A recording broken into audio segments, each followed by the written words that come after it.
جو ایجنڈاز وہ حاصل کرنا چاہتے تھے انہوں نے 27ویں میں کر لی ہے.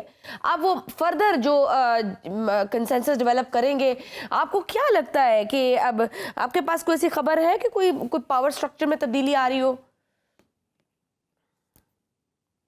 میرے پاس تو میری سینس ہے, میرا ہنچ ہے کہ یہ صوبے بنائیں گے. یہ صوبے بنا کے مجھے یہ لگتا ہے کہ دیکھیں یہ بات کسی نے جو انالیسس کیا ہے میں اسی کو آگے بڑھا رہا ہوں. وہ انالیسس ٹھیک ہے کہ اگر آپ جو ہے وہ آزادیاں ختم کرتے ہیں یا آپ جوڈیشری کو وہ سب سروینٹ کرتے ہیں تو الٹیمیٹلی آپ رستہ وار کرتے ہیں کہ سیاسی جماعتیں بھی ختم ہو جائیں. تو مجھے یہ لگتا ہے کہ جس طریقے سے یہ سلسلہ چل رہا ہے یہ سلسلہ تب ان پولیٹیکل پارٹیز کو احساس ہوگا جو اپنی سکن سیو کرنا چاہتے ہیں, جو ان کے ماشاءاللہ نیک ان کے عمل ہیں اور جو انہوں نے جو خوف ہے ان کے اندر رات کو جو سونے نہیں دیتے, جس طریقے سے انہوں نے ملک کی معیشت کو جو کے ساتھ کھلواڑ کیا ہے. تو وہ اس لیے میں نے یہی کہا نا کہ یہ جو ترامیم ہے کو آب حیات نہیں ہے. اور پھر یہ کہ رولنگ کلاس کی آپس کی لڑائی ہے, نہیں دیتے سپریم کورٹ کو ہم اختیارات, ہم ایگزیکٹو اپنے پاس رکھیں گی. اب ایگزیکٹو سے عوام کا کیا تعلق, سپریم کورٹ سے عوام کا کیا تعلق؟ یہ جو رولنگ سٹرکچر ہے وہ تو پوری طریقے سے کیپچرڈ ہے اور وہ الیٹ کی آپس کی لڑائیوں میں اور صلح پر وہ اس پہ مصروف رہتے ہیں. تو بات یہ ہے کہ میں رولنگ سٹرکچر میں شاید تبدیلی ہو اور کچھ حصوں کو جو سیولین الیٹ اور سیولین اسٹیبلشمنٹ ہے اس نے تو افیکٹولی اپنے ہاتھ کاٹ کے ٹیبل پہ رکھنی ہے. تو یہ تو ڈن اینڈ ڈسٹڈ ہے.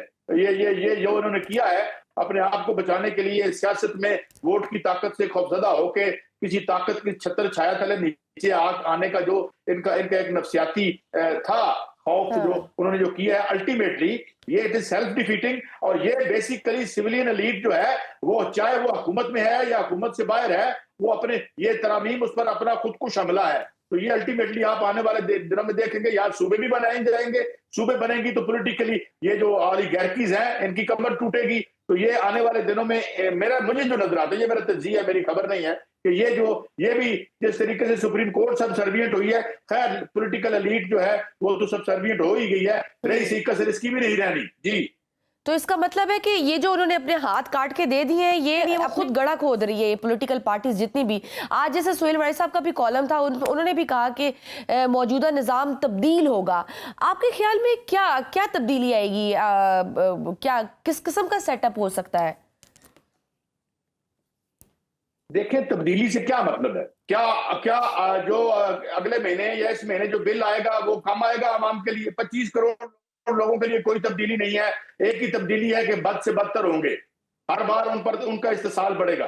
اب اگر تبدیلی سے مراد یہ ہے کہ بھئی ایگزیکٹو ہے اور ایکٹیو کے جو نمائندے ہیں جوڈیشل کمیشن آف پاکستان کی جو آپ نے کمپوزیشن کر دی ہے, آئندہ آدم نذیر تارڑ صاحب جیسے جینیس جو ہیں اور احسن دھون صاحب جیسے جینیس جو ہیں وہ آپ کے جو ججز ہیں ان کا تعین کریں گے. تو اس حد تک آپ تبدیلی کو اگر تبدیلی سمجھتے ہیں تو سمجھ دیں.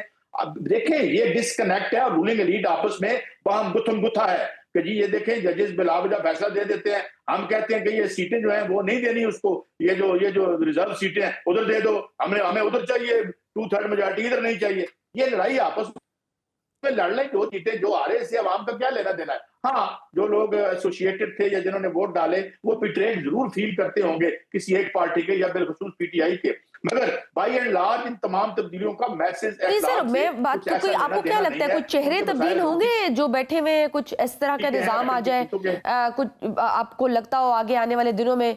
دیکھیں پولیٹیکل پارٹیز تبھی زندہ رہتی ہیں جب ہم زندہ رہیں, ہم صحافت زندہ رہے, عدالتوں پہ تھوڑا بہت جو ہے وہ ہمارا اعتبار ہو کہ بھائی انڈر انفلوئنس نہیں ہے, جب ہمیں پتا ہو کہ اگر جج ہمارے حق میں فیصلہ دے گا تو رات کو اس کی ٹرانسفر نہیں ہو جائے گی.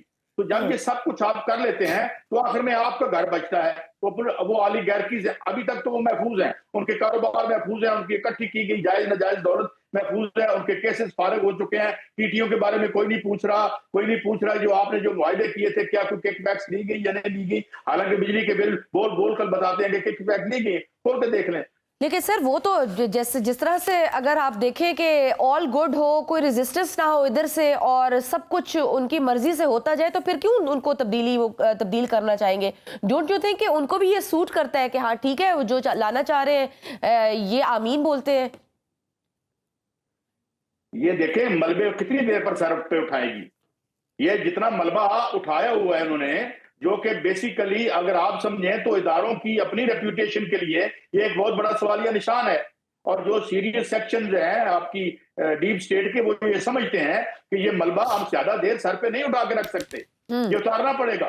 کیونکہ دیکھیں، جو اگر آپ کو کسی حد تک عوام میں اعتبار چاہیے یا کوئی تبدیلی چاہیے تو آپ مجھے بتائیں نا کہ کون جو ہے یہ ان کی جو ریپوٹیشن ہے، ان کی جو تاریخ ہے، ان کے بارے میں جو لوگوں میں پرسپشن ہے وہ کیا ہے. عمران خان کو ووٹ اس کی پاپولیرٹی کے ملے تھے، ان کی نفرت کے ملے تھے، لوگ ان کی شکل نہیں دیکھنا چاہتے تھے، تو وہ عمران لیڈر بن گیا. تو یہ بات ان کو سمجھ نہیں آتی.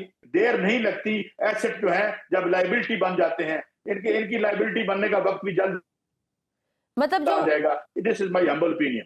جو عوام کو خوش فہمیاں دکھا رہے ہیں کہ جو یہ جی اب ہمارا نظام مضبوط ہو رہا ہے، اب ہم ایک مضبوط پوزیشن میں آگے ہیں، یہ چلتا رہے گا تو اب ہمارا جب سیاسی استحکام آئے گا تو پھر معاشی استحکام بھی آئے گا، اب ہمیں مزید شاید ہماری سرمایہ کاری بھی آ جائے، بہتر ہو جائے حالات.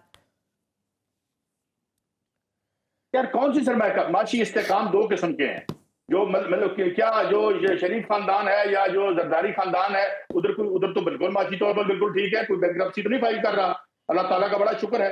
وہ ادھر تو ریل پیل ہے، موجیں ہیں، ادھر دبئی میں گھر، ولایت میں گھر، ہر جگہ پہ ادھر تو بالکل ملک نازک. یہی آپ کہتے ہیں ملک نازک دور سے. تم کہاں سے نازک دور میں گزر رہے ہو؟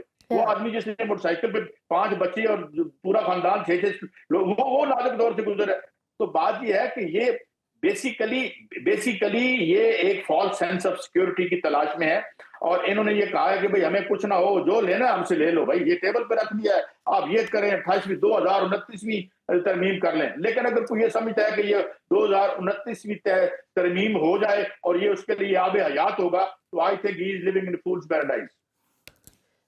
بھائی ہمارے تو قائد صاحب بڑے وہ رانا ثناءاللہ تو بڑے دکھ سے کہتے ہیں کہ ہم تو عوام کو ریلیف دینا چاہتے ہیں، ہم بڑے مجبور ہیں، ہم مہنگائی کم کرنا چاہتے ہیں، عوام کے لیے کام کرنا چاہتے ہیں، مگر مسئلہ IMF کا ہے، وہ نہیں مان رہا. معیشت کی یہ صورتحال ورلڈ بینک کی رپورٹس بتا رہی ہے کہ بے روزگاری بڑھ رہی ہے، مگر حکومت کو سوائے ترمیم اور اپوزیشن پر ایسے الزامات سے فرصت ہی نہیں. تو کہ اس طرح سے یہ حکومت اپنی مدت پوری کر پائے گی؟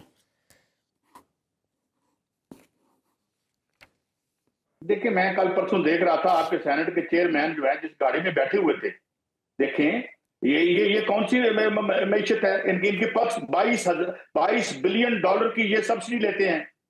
جو ہے ایک آپ کے یہ ادارہ جو سپریم کورٹ کا ادارہ ہے اور رہا ہے، اور جو بھی اس کی شکل ہے، وہاں پتہ کریں پینشن کتنے % ملتی ہے، پلاٹ کتنے کا ملتا ہے، باقی جو بیوروکریٹس ہیں وہ پلاٹ کتنے لیتے ہیں. ہم بڑے غریب ہیں، ہم آپ کو کچھ، ہمارا روز بجلی کا بل بڑھائیں، اور آپ کتنے پیسے جمع کرواتے ہیں. وہ جو کروڑوں کا پلاٹ ہوتا ہے، آپ کتنے لاکھ دے کے وہ آپ کا پلاٹ ہو جاتا ہے. کہاں آپ کے گھر ہیں، آپ کے رہائش کہاں ہے، آپ کی دنیا کہاں ہے، عام آدمی کی دنیا کہاں ہے. تو یہ میرا سمجھتا ہوں اس سے بڑا بیہودہ جھوٹ کوئی نہیں ہے کہ ہم بڑے مجبور ہیں، IMF نے یہ کر دیا. اب $22 بلین ایک بندہ آئے جہاں اٹھا کے نکالے، جوتے مار کے باہر نکالے، یہ جو لیچز ہیں، یہ جو جونکیں لگی ہوئی ہیں، وہ پیسہ عوام پہ $22 بلین عوام پہ سالانہ خرچ ہو، اس ملک کی تقدیر بدل جائے. مگر یہ کام بڑے نیکوکار اور پرہیزگار لوگوں کا ہوتا ہے، یہ فراڈیوں کا اور بجلی کے بلیکیوں کا اور چینی کے بلیکیوں کا نہیں ہوتا. جب تک یہ ہے ہمیں یہ دکھ سہنے پڑیں گے. جی